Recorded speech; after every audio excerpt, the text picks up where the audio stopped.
Olá, como vai? Eu sou Edivaldo Marafon, sou produtor musical, atuo no mercado fonográfico há mais de 30 anos.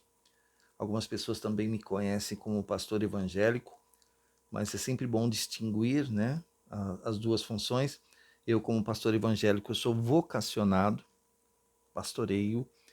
O pastor evangélico não é uma profissão, mas sim é uma vocação. Você é chamado para essa função, para cuidar de pessoas. Então, isso é uma vocação. Agora, a minha profissão sempre foi músico, né? E principalmente atuando no mercado fonográfico, fazendo produções musicais. E isso nos dá uma certa bagagem, né, de conhecimentos. Longe de mim a intenção de ensinar. Hoje em dia, o que nós mais vemos são pessoas ensinando, vídeos, aprenda a fazer isso, faça isso. Longe de mim. Eu estou aqui nesse momento a pedido de alguns amigos, algumas pessoas mais próximas, que disseram: você poderia compartilhar alguns conhecimentos, alguns elementos, né, que nos ajudem também na produção musical. Hoje houve uma mudança, assim, uma mudança extrema para alguns. E para outros também trouxe algumas facilidades, né? Por exemplo, hoje as pessoas não se limitam a um estúdio de gravação e iniciar uma gravação no mesmo estúdio, terminar no mesmo estúdio.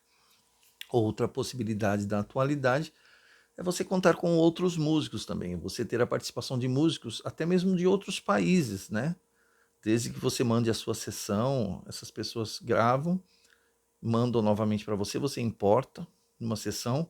Eu mesmo, como muitos músicos, fomos obrigados a montar uma plataforma, uma pequena plataforma, em casa mesmo. É legal porque a gente está trabalhando aqui em casa, dá vontade de tomar um café, vai lá na cozinha, toma um café, quer ver televisão, descansa um pouco, volta novamente. Porque o processo de criação nunca foi um processo fácil, né? Eu tenho dois filhos, tenho uma filha casada, Narima, Matheus. Narima já é formada em administração de empresas e o Matheus faz psicologia. E eu disse a eles, antes deles iniciarem uma faculdade, eu disse: olha, se você vai fazer uma faculdade, se você vai trabalhar com um processo de criação, não é um processo fácil. As pessoas acham que criação é uma coisa assim fácil. Não é fácil. As pessoas que criam coisas, né? Copiar não é tão difícil, principalmente para pessoas que têm uma certa habilidade. Agora, o fato de você criar, e o que difere muito, eu tenho sempre um termo que eu trago comigo, que é o seguinte: uma diferença entre sucesso e popularidade. Sucesso é aquilo que é criado, que as pessoas repetem, né? Em termos musicais, alguns hits, né? Que são até repetidos, são conhecidos, são identificados a qualquer momento, porque é um sucesso.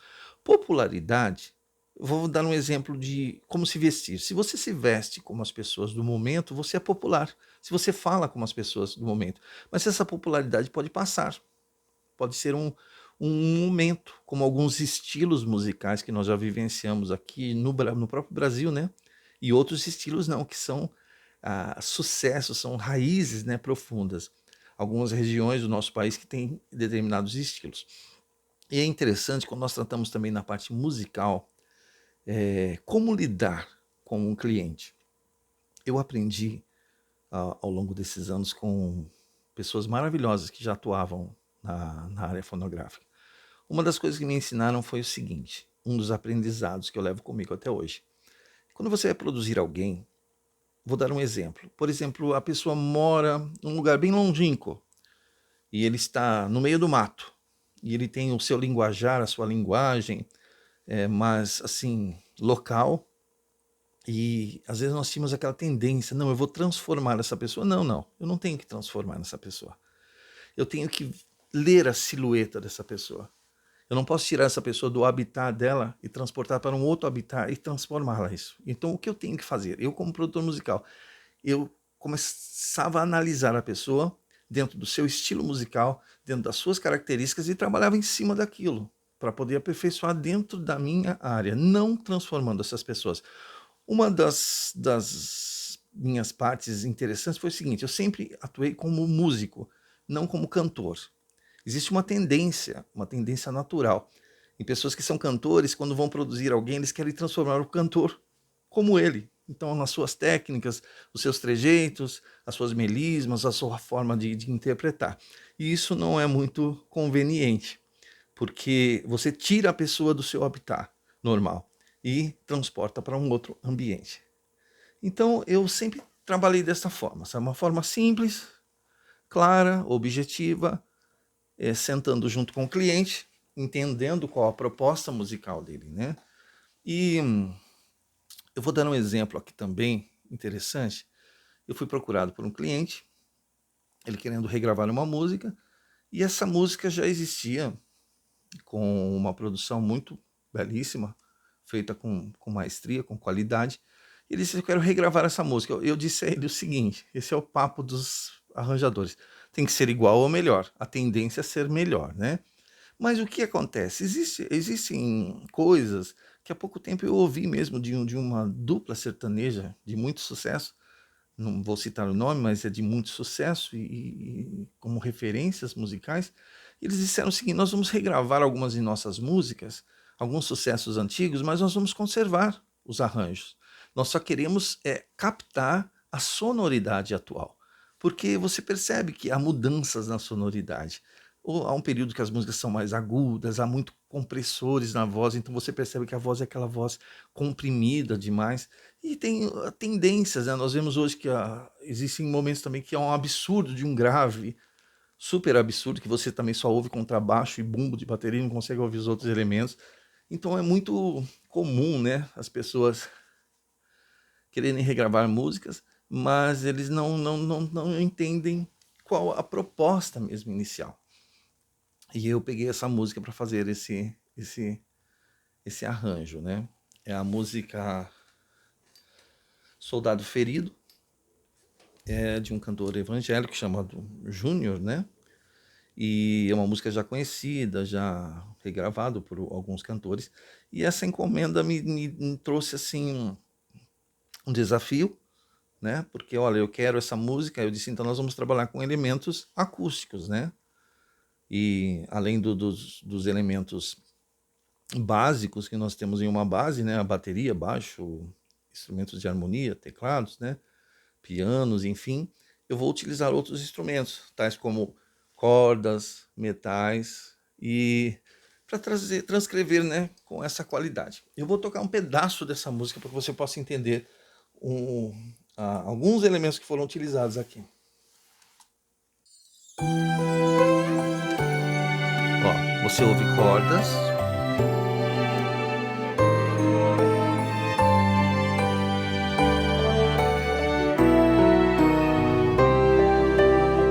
um coro, né?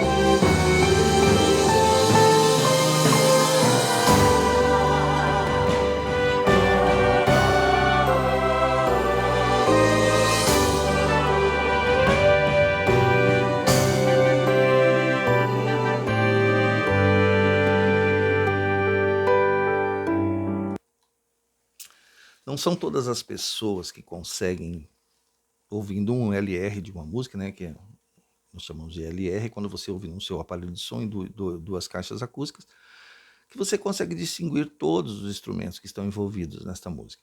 Não são todas as pessoas que têm essa habilidade, né, e essa audição também já acostumada, né, em identificar instrumentos. Mas nesta música em particular, para obtermos essa sonoridade, nós usamos esses elementos. Nós temos cordas aqui. O grupo de cordas das madeiras, nós temos aqui violinos, violas e cellos. Então ele abrange todo o espectro sonoro das cordas. Nós temos também aqui os metais, nós temos trompete, flugel, né? E tem uma simulação aqui muito próxima das trompas, né? Que na realidade foi feito, acho que com flugel, que é interessante. Eu não sei se você consegue identificar, mas eu tenho, olha, essa sonoridade aqui, ó.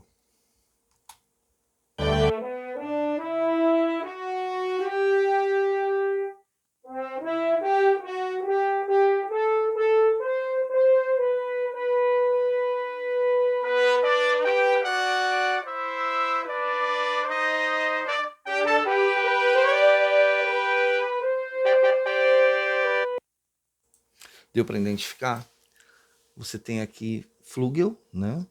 Trompete, fazendo as partes mais agudas, e essa junção, né, desses elementos, tanto as cordas quanto as bases, tal, você consegue criando formando, né, esse playback musical.